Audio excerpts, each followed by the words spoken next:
Namaskar, very good afternoon to all of you. Friends, as we know that India's first education policy was passed and implemented in 1986. After 34 years, the National Education Policy for India has been updated, revised and approved on 29th July 2020. The policy signifies a huge milestone for India's education system, which will certainly make India an attractive destination for higher education worldwide. The policy is based on the pillars of access, equity, quality, affordability, and accountability, and will transform India into a vibrant knowledge hub. इसी दिशा में आगे बढ़ते हुए Gujarat university is celebrating 1 year of national education policy 2020 by conducting 8 days theme-based webinar. And today is the second day of the celebration. The HRDC of Gujarat University is conducting this webinar on multidisciplinary and holistic education. इस seminar में आप सभी का HRDC Gujarat university की ओर से तहे दिल से हार्दिक अभिवादन करती हूँ, स्वागत करती हूँ। आज के हमारे इस विषय में हमारा मार्गदर्शन करेंगे प्रोफेसर डॉक्टर जगदीश जोशी जी और प्रोफेसर डॉक्टर हितेश रविया जी। मैं आप सभी पार्टिसिपेंट्स का भी तहे दिल से हार्दिक स्वागत करती हूँ। नमस्ते sir. Now I am requesting Professor Dr. Jagdish Joshi ji for guiding us regarding the subject. Professor Joshi ji is a professor and director at UGC Human Resource Development Center and James Rene Canadian Center of Gujarat University, Ahmedabad. He is the president of Indian Association for Canadian Studies. He is a coordinator of MHRD ARPIT Annual Refresher Program in English Language Teaching and National Testing Agency MHRD. He is closely associated with over 8 national and international professional bodies and actively engaged in teaching, training, research, translating, editing, compilation, consultancy, and social activities. He has been imparting professional training to college and university teachers, administrative officers of universities and colleges, research scholars, principals, etc. since 2005. He was facilitated with National Award of Education by United Nations Organization in 2006. He visited about 19 countries, namely China, South Korea, Dubai, UAE, Muscat, Thailand, Nepal, Hong Kong, Mauritius, London, Germany, Austria, Netherlands, France, Switzerland, Canada, uh, etc. for various academic assignments. He is a member of International Council of Canadian Studies, Canada, Executive Council of Shastri Indo-Canadian Institute, New Delhi, Executive Council of Gujarat University, Board of Management of Dr. Babasaheb Ambedkar Open University, Academic Council of Gujarat University, Government of Gujarat nominated Senate member of Gujarat University. He is a member Board of Studies of Gujarat University, the MS University of Baroda, Saurashtra University, Kutch University, Indus University, IIT Gandhinagar, and Kadi Seva Vishwavidyalaya.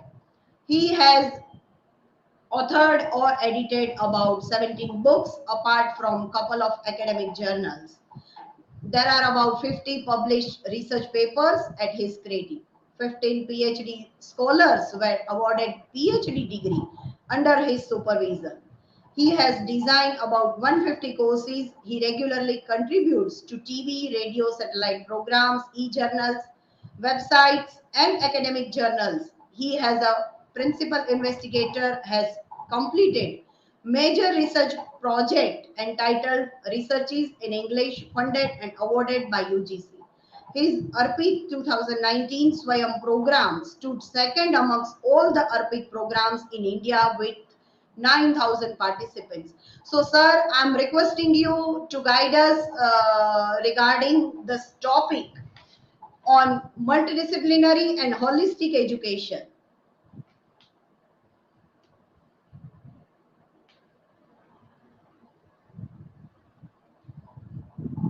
Professor Jagdish Joshi ji.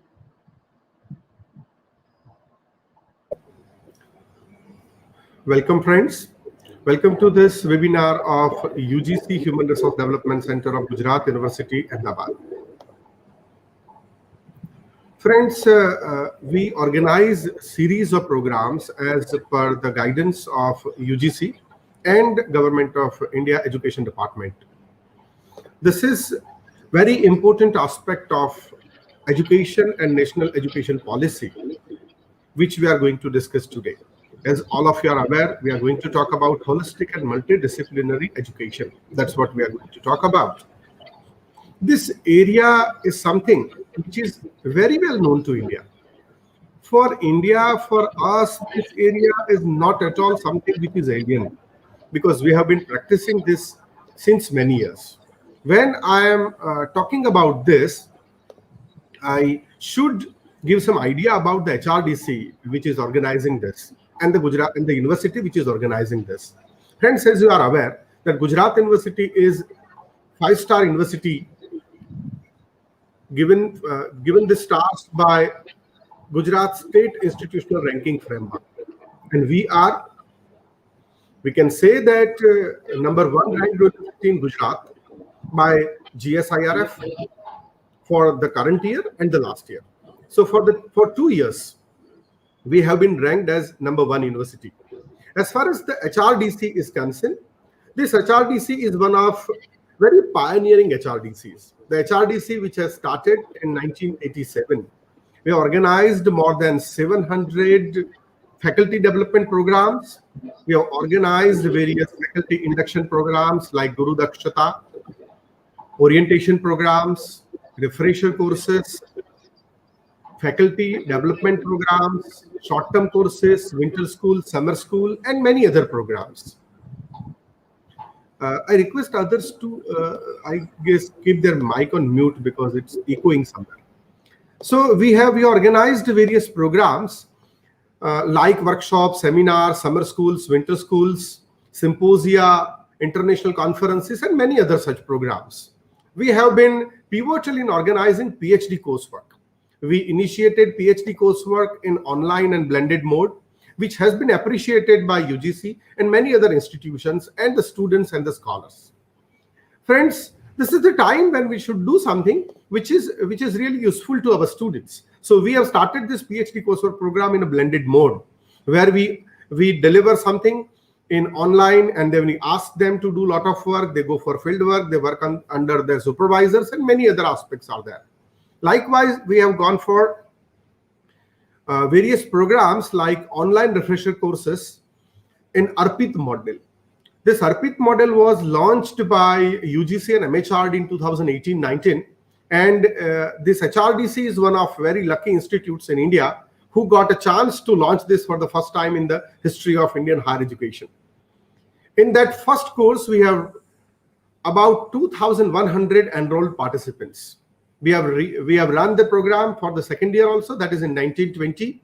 We have about 9,000 participants, and then we have run various courses.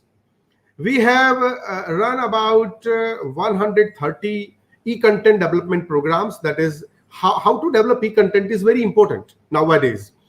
I'm talking about when this pandemic and epidemic has started and there was the first lockdown. During that time, really, this word e-content was not much familiar to everybody.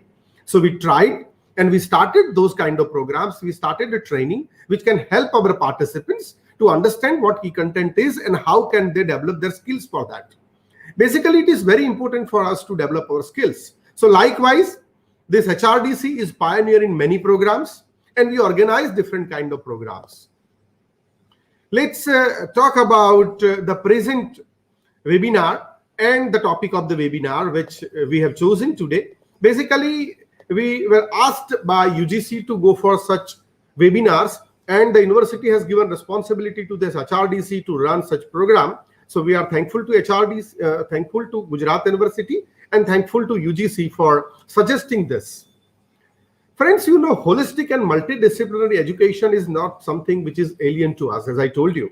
This is something which we all know. If we look at the Vidyapiths which were very famous in India, like Takshashila and Nalanda, and many such other Vidyapiths or many such other universities, which have really been expert in delivering such multidisciplinary and holistic education. And for that, students from corners of the country, not only corners of India, but corners of the world used to come there. The extensive literature of India talks about combination of various fields and subjects. It talks about 64 kalas, we all know. And this is what is said in NEP 2020 document. This National Education Policy 2020 document says that Ban Bhatta's Kadambari describes a good education as knowledge of 64 kalas or arts. Now this kalas or arts, what is it? We all are aware. 64 कलाएं जिसको हम बोलते हैं, हम सब उसको जानते हैं.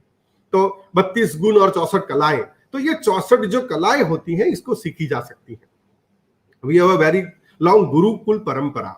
In this Gurukul, people and acharyas try to teach this 64 kalas or arts. And these are not just subjects, as I said, but they are not just subjects like singing and painting, as NEP says, but they include scientific fields such as chemistry, mathematics, vocational fields like carpentry and cloth making, professional fields such as medicine and engineering. And it includes soft skills also. It talks about communication, discussion, and debate. So see, our ancient higher education used to talk about this. And I would say that we are again talking about this in National Education Policy, and there is a need of such things. I tell you, friends, today is an era where you can get job even without certificates. You don't require certificates, or certificates are not that much important nowadays. Or I would say that the value of certificates has decreased, not increased. Look at the admissions after 12th. It was a time when you just go for exam of 12th, and after 12th you used to get admission. But now after 12th, there are so many exams which are entrance tests, and through those entrance tests they admit students. What does it mean? On one hand, it means that they don't trust the result of 12th. Similar thing happens after graduation also, after post-graduation also, and after even PhD also. Even for getting admission in PhD and getting job after PhD, similar things happen, and you have to go for a lot of exams, screening tests. And this screening test and exams, generally what they check? They check your skills. They check our skills, whether we are skillful or not. And that is the idea of this holistic education. That is the idea of this multidisciplinary education, that you should have idea about various fields, not just one field. You can have one major, but you have a plethora of subjects. It is called buffet kind of thing. It can be called a platter in which there are various things, and you can choose whatever you like. Senses, you can learn something out of senses. Your eyes, they can see something, and they can really sense, and they can understand what they are watching to. Your ears, your hands, so your tongue, we have different senses. At the same time, we should have different skills which can make optimum use of these senses. So what I would like to say is that the idea that all branches of creative human endeavor, including mathematics, science, vocational subjects, professional subjects, and soft skills, should be considered as arts, and they have distinct origins in India. That means Indian higher education. That is what NEP says. This notion of knowledge of many arts, or what in modern times is often called as liberal arts, must be brought back to Indian education. That is what NEP says. And it is exactly the kind of education that all is required in this 21st century.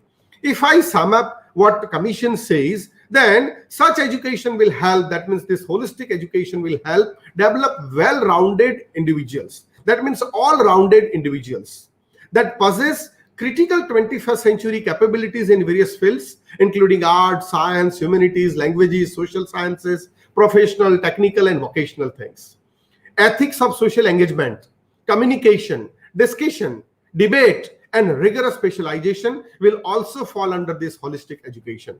UGC indirectly says that this is a long-term vision and long-term view. Such holistic education will be an approach of all undergraduate programs. That is what UGC envisions, and that is how they look at. They talk about STEM, science, technology, engineering, and mathematics, and various other fields. Friends, as I was telling you, that only certificates are not important. We should have skills, and the skills can be developed looking at various kalas and various such things. There are many jobs which you can get even without certificates. There are jobs of receptionist. There are jobs of people working in malls. There are jobs of people working in several delivery kind of services or service sector. Delivery means, I would like to say, Swiggy, Zomato, this kind of services, or even Uber kind of services, or even this urban club kind of services. You don't really require certificates for that. You need to require several skills. These are the jobs which are talking about lower kind of skills or service skills. But there are jobs. Today only I was listening to the only person, Dr. Chaudhary, who is the only person from Nepal who is included in the Forbes list. That is the richest people of the world Forbes list. He was saying that today's world is a world where you need to have skills and not just certificates. He said that skills of any kind can take you to the success, and success parameters are different. He said that the best schools of the best B schools of the world, the best institutes of the world, the best technological institutes of the world, MITs, NITs, IITs, IIMs, if they all are successful, then why don't we have millions of managers? Why don't we have millions of technocrats? But yes, we don't have millions of technocrats. We have handful of technocrats. We have handful of managers who are really successful in management. He said that look at the world in last 50 years. Those who are failure at some level, those who have done on their own, they are successful. Those who are not working on the businesses of their forefathers or father or grandfather, or maybe the businesses which are inherited businesses, but those who worked on new initiatives, those who worked with new ideas, those who even don't have money, but those who have some skills and those who have some zeal to do something, they could make a difference. And with this holistic education, we should create such citizens for the country, such people for India who have holistic vision and who have multidisciplinary knowledge, and they can really make difference. And that is why we have these many startups. That is why we have these many schemes of government of India and these many things through which we can really make a difference. With these words, I'll request Preeti ji to introduce Dr. Hitesh Ravia, and Dr. Ravia will talk more about the topic in detail. Preeti ji, you need to switch on your mic. Preeti ji, you are muted. Thank you so much sir. आपने हमारी HRDC के बारे में और आज के जो webinar का विषय है उसके बारे में हमें जो जानकारी दी, उस हिसाब से the new education policy is more student centric, giving flexibility to students to pursue their passion, at the same time enhancing their skills, enabling them to become more employable.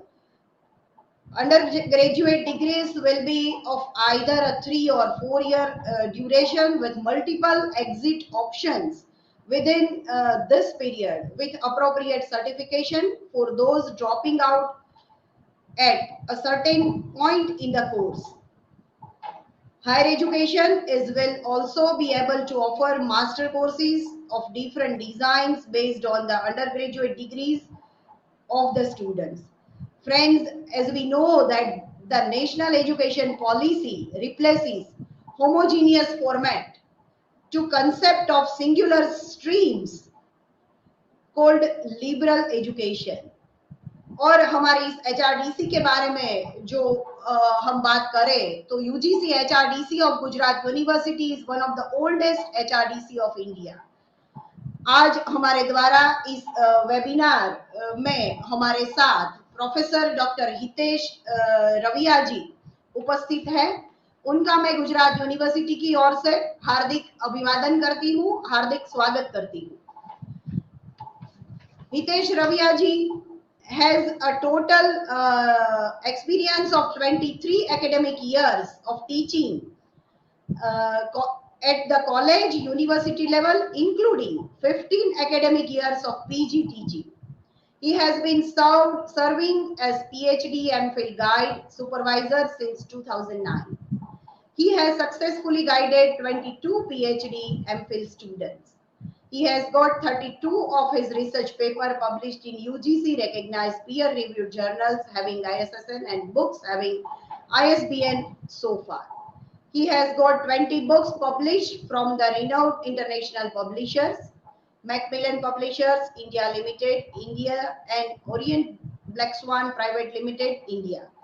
His textbooks have been prescribed in the syllabus of many universities of Gujarat and other states as well.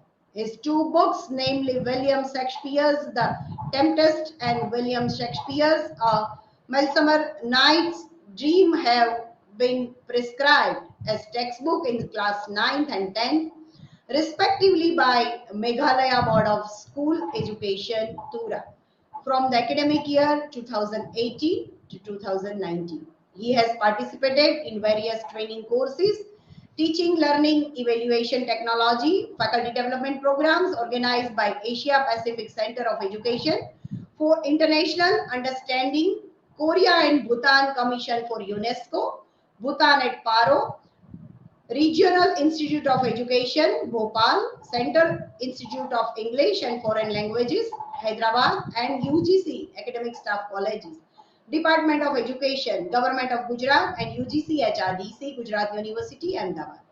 He has presented 45 research papers in international and national conferences and seminars so far. He has delivered lectures at international and national conferences, seminars, workshop, orientation programs, refresher courses, etc. Chaired more than 18 technical sessions at international and national conferences. He has been actively engaged in serving as editor, reviewer in many UGC recognized peer-reviewed journals having ISSN. He has also served as a VC nominee in the selection committee for recruiting the principals and assistant professors of affiliated colleges of different universities.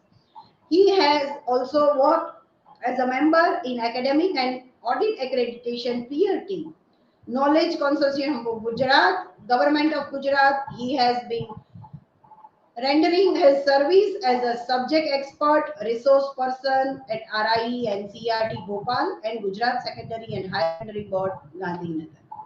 He has served as a member of Senate, IQSC, NIRF Committee, Placement Cell, the Directorate of Student Welfare Cell, Academic Integrated Policy Committee, Advisory Board of Center of Lifelong Learning and Extension, Advisory Board, All India Civil Services Center of the MS University of Baroda, Vadodara. He is a member of the Asia Association of Computer Assigned Language Learning, Korea, alumni of Asia Pacific Center of Education for International Understanding, the English Language Teachers Association of India, All India English Teachers Association, and Indian Association for Canadian Studies, India.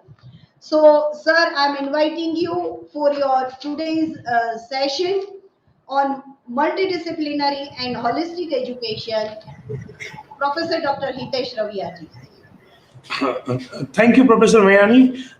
At the outset, I would like to thank the Director of HRDC, Professor Jagdish Joshi, Professor Priti Mayani, for giving me very, very elaborative introduction. Professor Brahmbhatt is also here. And for me, UGC HRDC is always another home. So I'm very happy that I'm here today. Since Professor Joshi has already primarily talked about what is holistic education and interdisciplinary education, but again, I will go back to where he has started. Look, we must understand that though this NEP 2020 is a new concept, but whatever has been prescribed, particularly when we talk about holistic and multidisciplinary education, this concept is not new. This is a very old concept that we have in our Indian education system. Personally, I feel that this NEP 2020 is the attempt, maybe the first attempt by government of India to decolonize education sector of India. I see it as the first official movement, because even after independence, more than 70 years have been passed, but we are not able to achieve certain goals. When we talk about the best initiatives, look, people have always doubted the education of India. In short, in the 70 years, we are not able to achieve much. That is a charge, because our education is a stereotype education. We have many education policy. We as teachers know it very well that all these years we have produced only degree holders. And unfortunately, when we talk about the degrees, most of the students, whether it is a science faculty, commerce faculty, education, we know it very well that they are not employable. Many a time we have received this complaint, the students having B.Ed, M.Ed, even after that, they don't have fundamental ideas about teaching. If you talk about MA English, after getting master's degree, students are not able to write one page. They are not able to even translate one page. So somewhere, we have to realize that there was something wrong in the existing education system. So I'm very happy that for the first time, the present government of India has come out with National Education Policy 2020, in which there are many aspects, many chapters are given. And in order to understand the concept of holistic education, personally, I think that we have to understand and realize what is NEP 2020, or at least, if not the entire document, we should know that which are the primary three visions of NEP 2020. All of us know it very well that the first vision, there are basically three visions given by MHRD in our education policy. But the first is that education system, what kind of education system? A system should contribute an equitable and vibrant knowledge society by providing high quality education to all. Now, this is very interesting. If you look at the first vision of NEP 2020, I feel that all the participants, all the teachers must have original NEP document. Look, if you have issue of language, it is available in multiple languages. And I will request Professor Joshi that if possible, he can share it Hindi version, Gujarati version and English version. Look, language is not a barrier. I always see that language is just a medium, right? It is not knowledge. Though I am professor of English, I never claim that if somebody knows English very well, that means he is knowledgeable. Ultimately, this NEP 2020 is to break that ice only. Because we have been taught like that way. हमको ये सिखाया गया है कि जिसकी English अच्छी है वही विद्वान होता है. ऐसा नहीं होता है. जिसकी हिंदी अच्छी है और विद्वान कोई भी हो सकता है और उनकी भाषा कोई भी हो सकती है. तो ये सबसे पहला इसका होलिस्टिक एजुकेशन का ऑब्जेक्टिव है कि हमें जो भाषाओं की the barriers of languages है, that also we have to come out. So we'll go back to where we started. So when we talk about the vision of education policy, second vision is what? To develop a deep sense of respect towards fundamental rights, duty, constitutional values, bonding with one's country. Now, this is really very interesting. If you look at the vision of NEP 2020, the second vision says that we have to see that there should be bonding with one's country. And when you can have bonding with country only and only if you value the culture of your country, if you value the tradition of country. And that is why this holistic and multidisciplinary education, because it is the same education for which India was known once upon a time. Look, holistic education, multidisciplinary education is not a new concept. Even if you read our Ramayana and Mahabharata, you know it very well. At that time also there was a Guru Parampara, and in the ashram, the students were given different skills of archery, skills of bhasha, skills of grammar, vyakaran, Natya Shastra, right? So even if you see the epic hero, like for example, to give examples from Mahabharata, right? So Arjun, if you consider Arjun as an epic hero, look, he has all the skills. He was a good, he knows that he has what you can say knowledge of drama, he has knowledge of music, he has knowledge of archery, he has knowledge of riding horse. If you look at even analyze character of Arjun, you will realize that he was having more than 50 to 60 kalas, or what we talk about, Professor Joshi talked about 64 kalas, right? So point is that why this holistic education, why this multidisciplinary education? Because there was a time where in Takshashila and Nalanda, this education was very much there. But since India was a colonized country, Britishers came to India in 1660, and gradually from 17th century onwards, our own knowledge, our own system, our own culture, everything was wiped out with a very political agenda, and gradually English education and Western education was introduced in India. Look, we know it very well that how Charter Act of 1893 and Macaulay's speech and Kunji. So there are many education commission, and gradually we lost our tradition. We lost our language. We lost, and when you lose the language, you lose the culture. So this NEP 23 and particularly this chapter, and I'm sure I request all the teachers to read chapter 11 of NEP, that is towards a more holistic and multidisciplinary education. We should, I will try to take extract from it, but you have to understand the spirit of it, that why this chapter, ultimately, what are the motives of government. Look, I'm very happy that present government would like to glorify our lost glory. Look, it so happened that there was a time when Takshashila and Nalanda was known all over the world, right? But somehow we have lost that glory. So to give you an idea about the ancient education system, we know it very well that we had all the skills. Look, even archaeologically also, it has been proved that it's not just a myth. I'm very sorry to say, sometimes I feel very bad when our own teachers consider Ramayana and Mahabharata as myth.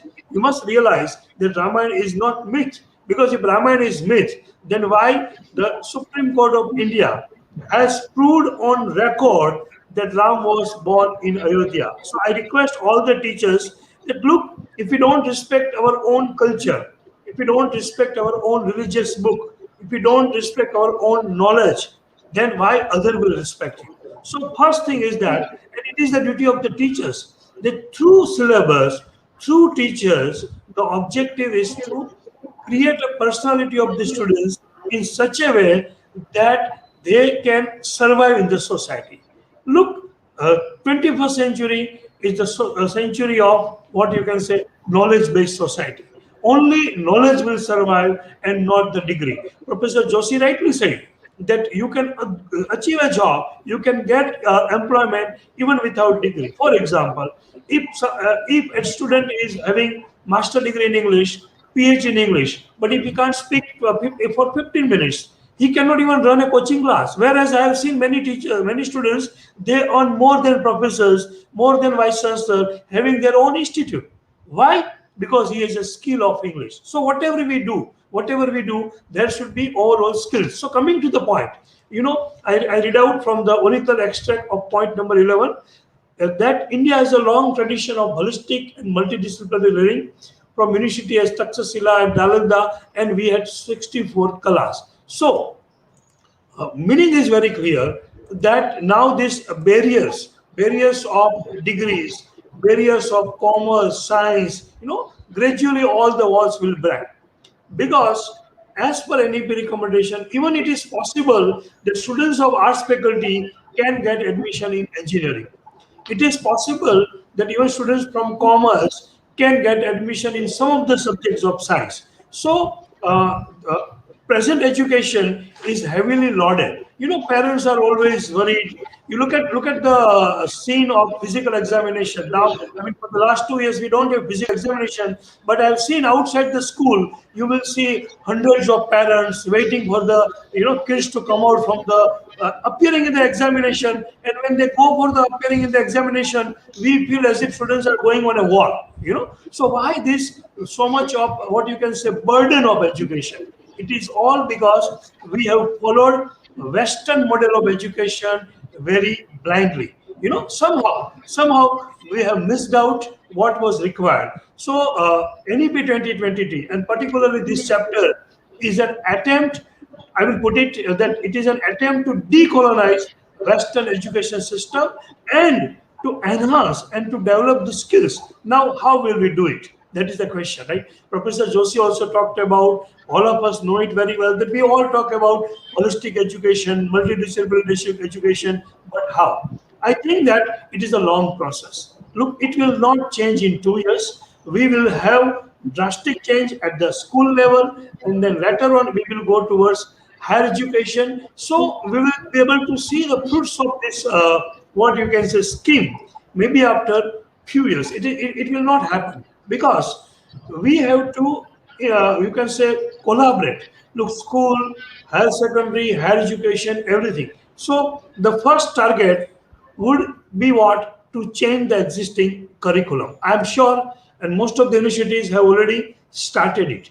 And whichever the subject, it may be science, it may be commerce, it may be medical, it may be dental, whatever. But we have to bring it.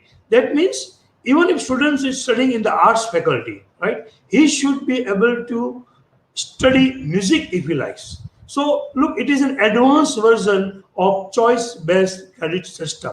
We know it very well that UGC introduced choice-based credit system in 2010.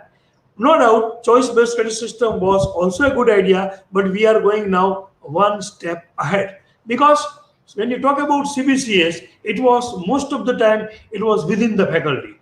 I mean, in most of the universities, like inter-faculty education was not possible under CBCS, but now it is possible that even students of engineering can learn Sanskrit, or even a student of Sanskrit, if he wish, he can have one subject of dance. So there are so many responsibilities on the part of the teachers, on the part of the board of studies, administration, etc., to implement NEP. I think the biggest challenge that we have is how to implement NEP 2020, right? Because it's very easy to prepare a document, no doubt, though it is not easy, but once your document is prepared, how to implement, that is a challenging task for the university as well as other stakeholders. So we have to change our curriculum, and we have to bring back, we have to interconnect the basic principles of NEP 2020. We know it very well, right? All of us know it very well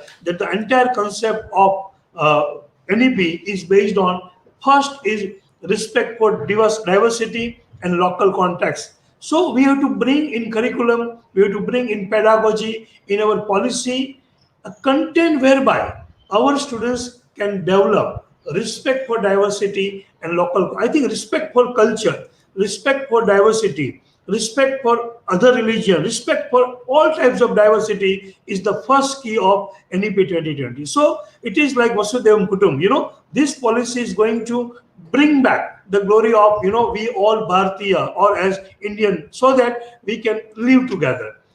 Second key principle of NEP is equity and inclusion. So when we talk about equity, when we talk about inclusion, again, we have to bring in our syllabus.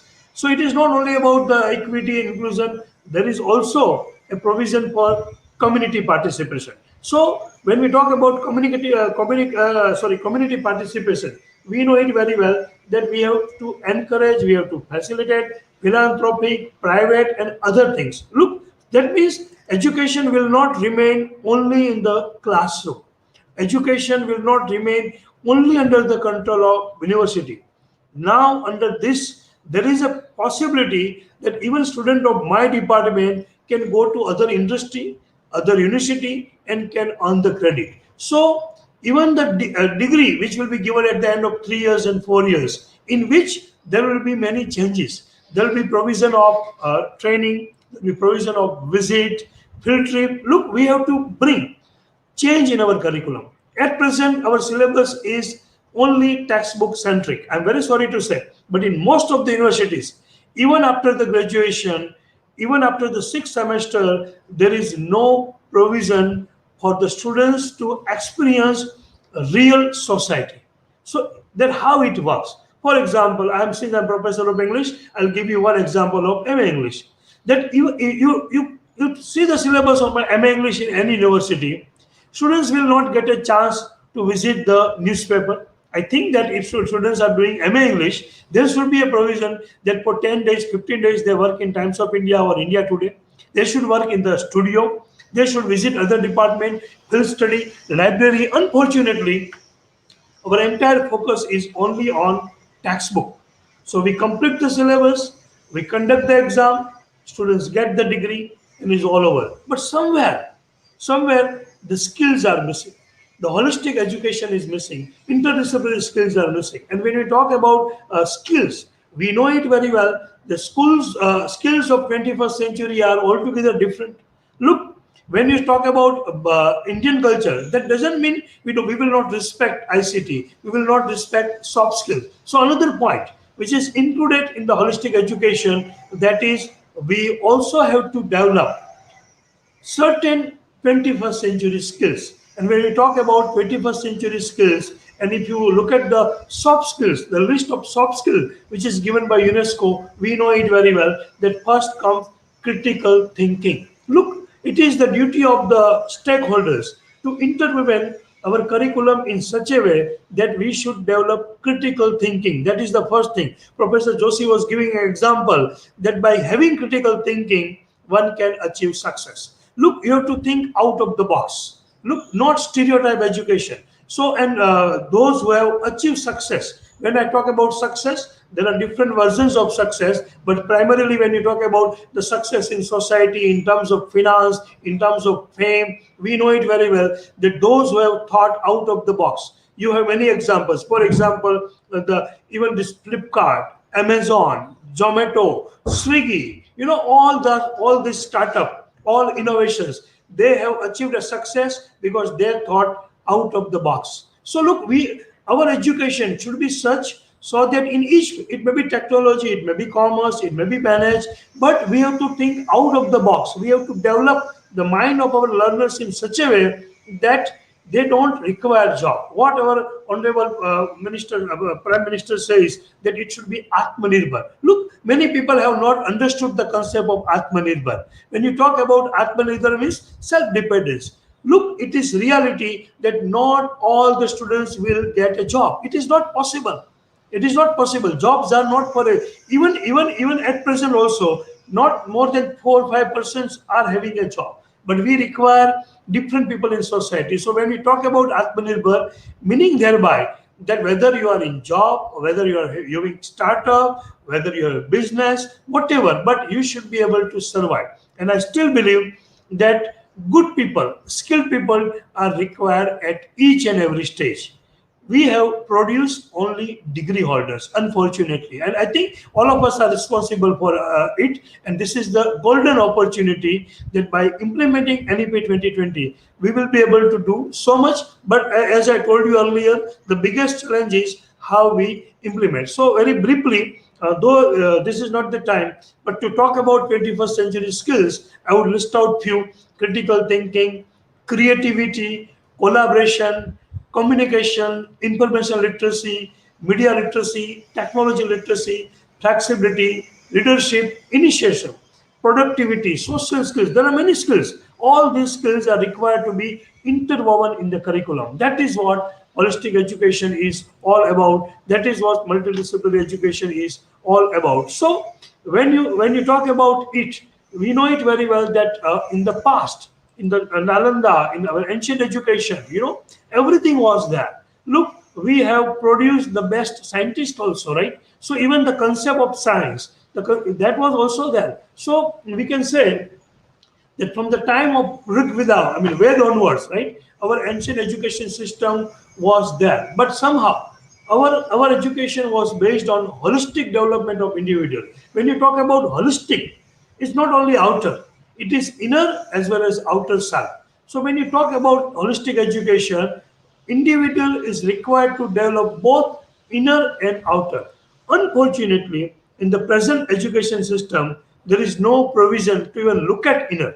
So even physical exercise, yoga, inner, these are very crucial things. Look, if your physique, if your inner and outer both are developed, then we can get complete personality. So what you can say, overall development, right? Look, in our ancient curriculum, there is a concept of Batris Lakshan, right? Batris Lakshan of Purush. That means a man, or man, when they use the word man, means any individual, human being who is having 32 Lakshana, right? That means he is a complete man. So our Ved, our Upanishad, we have Dharma Shastra, we have everywhere it is there, and we know it very well that we have a very good Siksha, or what you can say phonetics, we have astrology, we have etymology, we have grammar. I mean, if you really go back, we realize that we have everything, but unfortunately, it is not a part of our curriculum.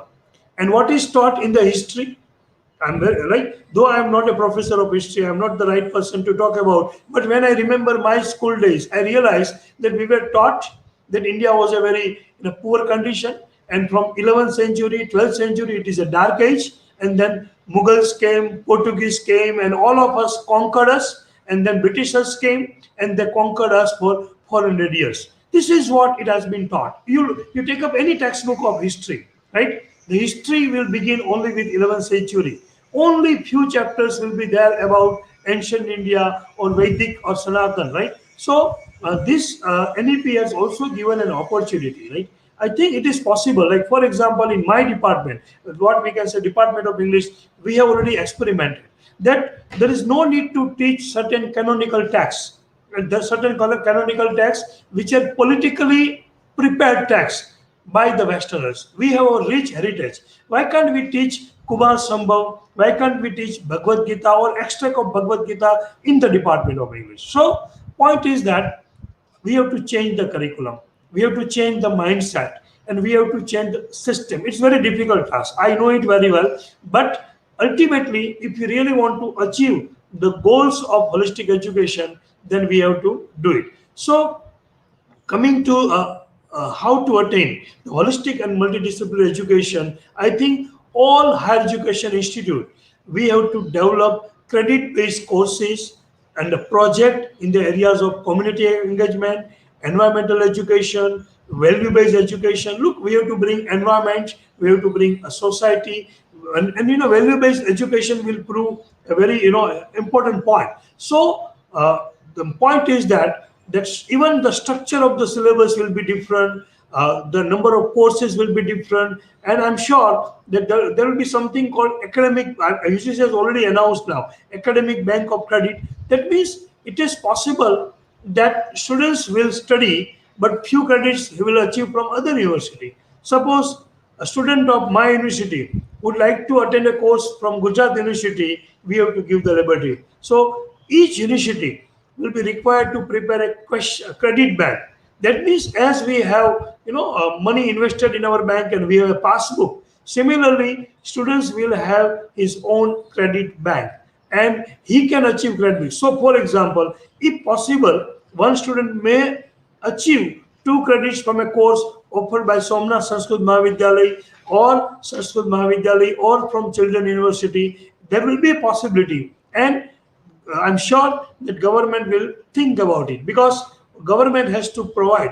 Somebody is asking that only government doesn't provide job security, we need entrepreneurship. I do agree that providing job opportunity is not the responsibility of government, but to create environment, that is what is required. So under this NEP is proposed, it has been proposed that our bachelor program, that is called bachelor program with research, it will have 4 years. That means we have to design a course so that after 2 years, after 3 years, they will get different certificate. So even the structure will be changed. Suppose under the present system, if you enter in the first year BA, you complete first year BA, then you complete your second year BA, and then due to social circumstances or personal, you have to exit the study. Now what is the status? It is 0. At present it is 0. We don't give any degree, right? Because in order to complete the bachelor degree or commerce degree or arts, commerce, science, they have to study for 3 years. Under this NEP 2020, under this holistic education, there is a provision that you will get a certificate course or degree course. So there will be 180 degree change in the existing structure of 3-year bachelor's program. And for that, UGC, MHRD, state government, they have to work hard, because it is not possible only in the hand of the university. So there will be, second part would be the part of implementation, right? So why government is celebrating this 1 year of NEP 2020? Sometimes some teachers or some students, they ask that, sir, government has introduced NEP, but nothing is happening. It is only on paper. No. Today we are discussing this point that itself is a proof that everybody is thinking about NEP 2020. Look, our Honorable Prime Minister decided to celebrate 1 year of NEP 2020 because it was introduced on 29th July. So after the completion of 1 year, we are celebrating across India. All the universities are given tasks to celebrate, to discuss about different topics. So it is a time where we discuss, because government wants that let all the stakeholders get an overall idea that what NEP is all about. Look, I'm very sorry to say I don't want any answers from you, but I would like to ask all the participants that how many of you have read NEP line by line at least 2 times? I don't want answer because I know the answer, right? I know the answer, and I don't want answer because I know 82% will say that they have not read NEP line by line. So look, this is the problem. Look, government works hard. Government produce the document, but we as teachers, even after 1 year, right? If we have not got the time to read that 100-page document, then I think as a teacher we have no right to comment about it. Because if we don't understand, we are the stakeholders, we are the teachers. So coming to the original document, there are 12 points. The original chapter is chapter number 11. There is no point to read all the points, but I'll just read out few. So, and I have already covered few. Professor Joshi has also talked about that it is possible. Now, coming to Achieve Grant. Look, I don't know how many of you know it very well that for the first time, the Finance Department, Government of India has come out with a concept of GLUE grant, GLUE, using GLUE grant to develop education hubs. This is altogether a new concept. Under this concept, the research and develop institutes can work together. We know it very well that at present Hyderabad is considered as the hub of research and education. So under this, there is a special provision. Imagine, for the first time in the history of India, it has never happened that 50,000, I repeat my words, 50,000 crore rupees has been decided, for the development of research and development of education institute. Imagine our Union Minister, right? Only even when she was proposing budget of 1920, Honorable Nirmala Sitharaman Madam, when she presented budget, she declared it, and it has already implemented that a budget of 50,000 crore over the 5 years, and it will focus on strengthening the overall research ecosystem of the country, and it will identify a priority thrust area and how this NEP can be implemented. So these are not only talk in the air. Imagine 50,000 crore rupees has been assigned under the GLUE grant. That means we all are very lucky that we are able to see a historical change in the higher education of India.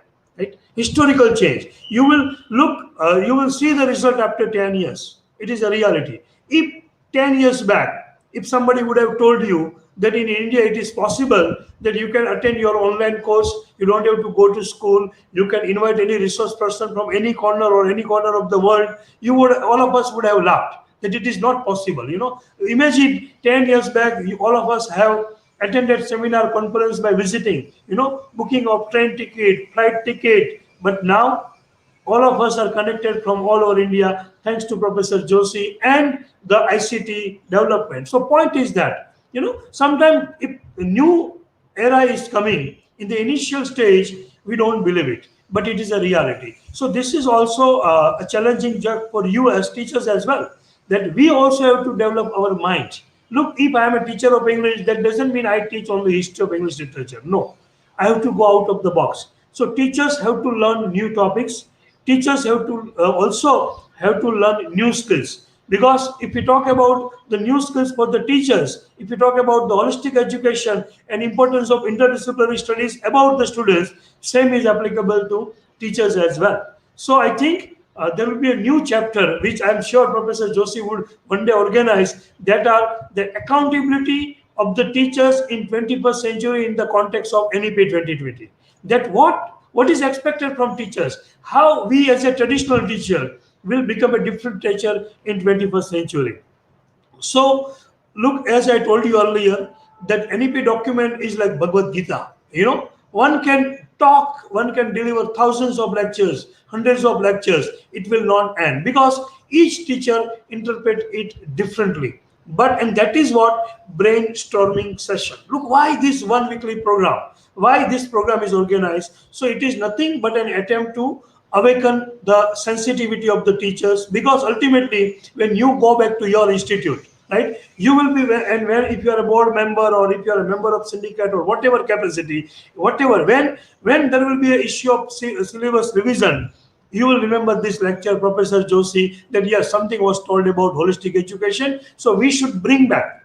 And now how to intervene, that is your job. For example, if you are a teacher of language, identify which is the best textbook for critical thinking, which is the best textbook in which you have issue of creativity, which is the story where collaboration is there, which is the story where importance of social skill is given, which is the story, which is a novel where respect of religion is given. So look, everything is there. We just have to look at from different lenses. So don't think that there will be a new department called holistic department, a new department of interdisciplinary study. No, all the departments have to work together. And I can't say that I am from English department, so I will not go to Sanskrit. It is my duty that I have to approach other faculties, other departments, and I have to make an arrangement for my students to give an opportunity of interdisciplinary studies. And that is the responsibility of the university. But don't say it is the responsibility of the university, because we as teachers are only university. University is not a building. Sometimes I feel very bad when some teachers say, no, it is not my job, it is university's job, it is my college job. What is college? What is university? College and university is not made of building. We as teachers, we as stakeholders are responsible for it. So it is our duty. So I request all the participants to read line by line.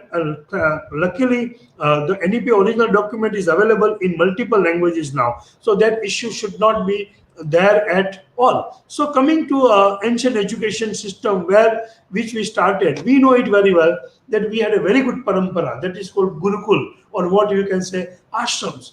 Now imagine that in ashrams, during Vedic period, even the knowledge of science, the knowledge of medicine, the knowledge of bhasha, vyakran, everything was taught. And when you come out, you have a holistic personality. When you say holistic personality means what? You should have knowledge of everything, right? So we have few minutes, and I wish that rather than delivering a lecture, I would be very happy if 5 to 10 minutes, if we can spend on a little bit of discussion, or maybe if any teacher would like to say, with the permission of the chair, Professor Jagdish Joshi and Priti Meyani ji, because I think it should not be one way. There should be a possibility. I don't know whether it is possible or not. It's possible to do it through comments. Exactly. Yeah, They can comment. It's not two-way because we are using StreamYard. They can comment, and you can invite comments, and you can see the comments, and you can answer that. Yeah, I think I would be very happy. And as I told you, that this NEP document, and particularly this chapter number 11. Look, my entire lecture is based on chapter number 11 of NEP. No doubt some points are interpreted differently, and that is what we require, right? So I request, maybe I will take up 2-3 questions, or if you have any questions, observations, then I will reply to it. Otherwise, we will call it a day. Look, the objective of this lecture is to sensitize you. Look, you should know that it is your duty to read NEP 2020, and particularly this chapter, if you want to understand about holistic education. Not only that, you should also know what are the vision statement of NEP 2020, which are the key factors on which the entire concept of NEP 2020 is based on, because you should know that key principles of NEP. I repeat, there are basically 8 principles. Very, very briefly. First is respect for diversity. Second is ethics and equity and inclusion. Third is community participation. Fourth is use of technology. Fourth is conceptual understanding. We should emphasize on the conceptual understanding rather than not taking and not making. sixth one is unique capabilities, that is identifying each student and each skill. Then next is critical thinking and creativity and continuous review. So we have to look at all the chapters, and through key principles. And I think that if you look at the structure also, we know it very well that earlier, the existing structure is different. Like earlier we had only two groups. That first group is up to 10 years and then 16 to 18. But under the new structure, there is a possibility, what you can say, a kind of secondary stage, foundation stage, preparatory stage, middle stage, So there are different layers. To give you a very clear-cut idea, up to 3 years, what you have Anganwadi, what you have in preschool, Bal Vatika, now under NEP it will be called foundational stage. Then you have preparatory stage, that is up to 3 years, up to age 8 to 11, where you have play, discovery, activity-based learning. Then there will be middle stage, and then the secondary stage. So the new academic structure is also coming up, and as I told you, that it will not happen that only next year you will be able to see the result. Look, when any policy is introduced, it takes years to get the result. Personally, I feel that the best result we will be able to see after 10 years, when you will have learners who have studied in school under NEP 2020. No doubt, we will bring certain changes in higher education, but those changes will be applicable to the existing students. But when full-fledged NEP is introduced from school, and then when you will have a learners, it will be a full-fledged effect. With this concluding remarks, I thank again Professor Joshi, Professor Mayani, Professor Brahmbhatt, and the entire HRDC to give me this opportunity. I'm thankful to all of you, and I would be very happy if very quickly if you can ask one or two questions. Otherwise, I will request Professor Mayani to continue. I will wait for a few seconds. If you have any questions, you may put it in the chat box. I guess there may not be any questions, or if we get, yeah, certainly we will take them. But I could see in the comment box there are plenty of comments. Maybe the comments are more than 1,000 in number if I look at them, and most of the comments are like they say it's a very informative session, very good speakers, and it says that practice policies are there only. The implementation is required. Very true. The implementation, Alpaji, is in our hands, and for that, educators required to be trained, and that is what HRDC is doing. You really pointed out the right thing, and that is what we are doing at present, and that will happen rigorously for future also. There are many friends who talk about the session in a way like they say better understanding. It's important, it's informative, very nice.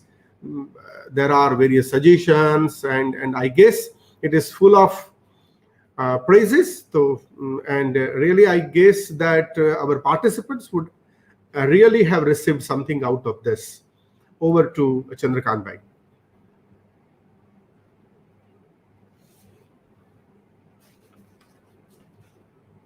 Chandrakant Bhai, આપનું unmute કરવાની જરૂર છે. Thank you very much, sir. Firstly, I would like to thank our respected Vice Chancellor, Dr. Himanshu Pandya, sir, Pro Vice Chancellor, Dr. Jagdish Bhavsa, sir, and Registrar Dr. PM Patel, sir, for their constant support and motivation. I equally thankful to today's resource person, Dr. Hitesh Bhai Ravia, sir, for his presence and for his sharing valuable knowledge. I am also thankful to participants for attending the webinar.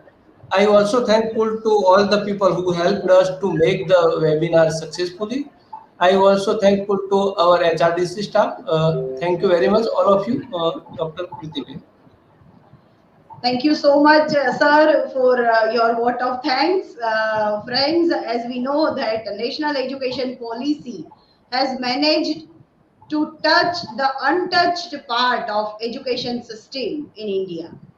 One of the bold propositions of this policy states that either stand-alone institutions should transform themselves into a multidisciplinary mode, or they will have to close. So it's a high time to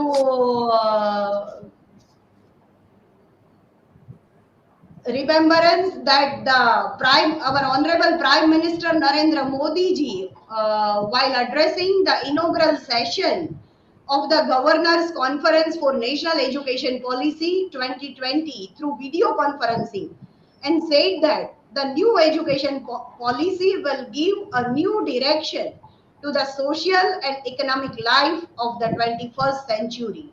So friends, today let's move towards reskill and upskill ourselves. Thank you so much. This initiative is taken by our Honorable Vice Chancellor, Pro Vice Chancellor, our Registrar, my Director of HRDC, and today's speaker, Professor Dr. Raviyaji, and my colleague, Professor C.G. Brambhat, and all the participants of today's webinar. Friends, Dr. Kalam used to say that purpose of education is to make good human beings with skill and expertise. Enlightened human beings can be created by teachers.